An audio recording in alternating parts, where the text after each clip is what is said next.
পবিত্র রমজান মাস প্রায় শেষের পথে। ঈদ উল ফিতরের আনন্দ যেন কড়া নাড়ছে মুসল্লিদের দরজায় দরজায়, যার ধারাবাহিকতায় পরিবার সহ ঈদ উদযাপন করতে এরই মধ্যে শুরু হয়েছে ঘরমুখো মানুষদের বাড়ি ফেরা। আগে যাচ্ছি কারণ বাচ্চা কাচ্চা নিয়ে জামজট পরে পরবর্তীতে, কিন্তু আগে তো এখন জামজট নেই, এই কারণে আগাম যাচ্ছি। ওর বাবার আবার ছুটি হবে ঈদের আগে আগে দিয়েই, এই জন্য আর কি পরিবার নিয়ে আগে ভাগে যাওয়া হচ্ছে। দেশের বাড়ি যাচ্ছি, আগাম ছুটি পাইছি, শান্তিভাবে চলে যাচ্ছি। আগের মতো এমন ভাড়া নেয় না, অল্প টাকায় ভাড়া নেয়, এই কারণে আগে বাসায় চলে যাচ্ছি ফ্যামিলির সাথে ঈদ করার জন্য। ঈদের আগে আগে বেশি ভাড়া নেয়, এখন কম ভাড়া নেয়, এই কারণে আগে চলে যাচ্ছি।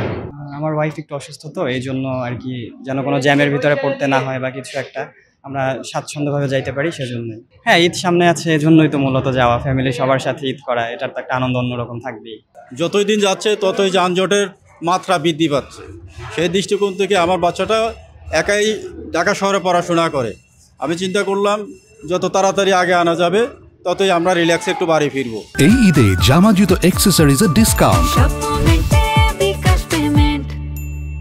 সদরঘাট ঘুরে দেখা গেছে ঘরমুখো মানুষদের যাত্রা শুরু হয়েছে, যদিও তা পুরোদমে নয়। তবে ঈদ যাত্রাকে কেন্দ্র করে প্রস্তুত হয়েছে রাজধানীর সদরঘাট। লঞ্চগুলো সেজেছে নতুনভাবে। আবহাওয়া অধিদপ্তরের তথ্য মতে মার্চ থেকে মে মাস পর্যন্ত কালবৈশাখী ঝড়ের মৌসুম। একদিকে কালবৈশাখী ঝড়ের মৌসুম, অপরদিকে নদীপথে ঈদ যাত্রা, দুটোই বেশ ঝুঁকিপূর্ণ।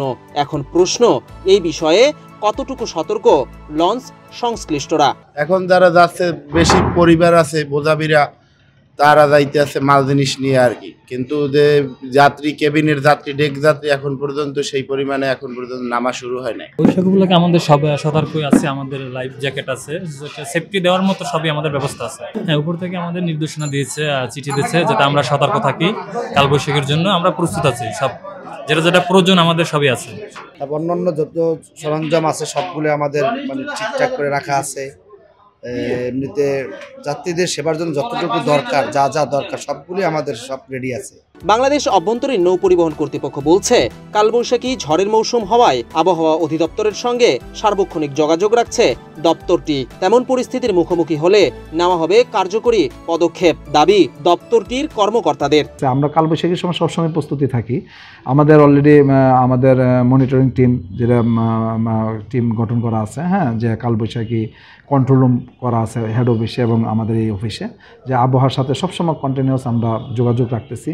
যদি আবহাওয়া এইরকম হঠাৎ করে কোনো মানে জ্বর আসতে পারে, এরকম যদি কোনো বার্তা পাই, তাৎক্ষণিক আমরা লঞ্চ, এখন তো মোবাইলের যুগ, আমরা মোবাইলের সাথে সাথে আমরা মাস্টার ড্রাইভারকে লঞ্চ নিরাপদ স্থানে হোল্ড করার জন্য আমরা নির্দেশনা দিই।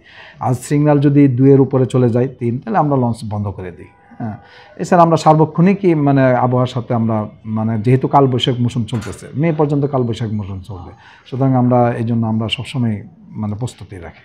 আর আবহাওয়া অধিদপ্তরের কর্মকর্তা বলছে, যে কোনো সময় আঘাত হানতে পারে কালবৈশাখী ঝড়। 72 ঘন্টা পর্যন্ত পূর্বাভাস অনেকটাই গ্রহণযোগ্য।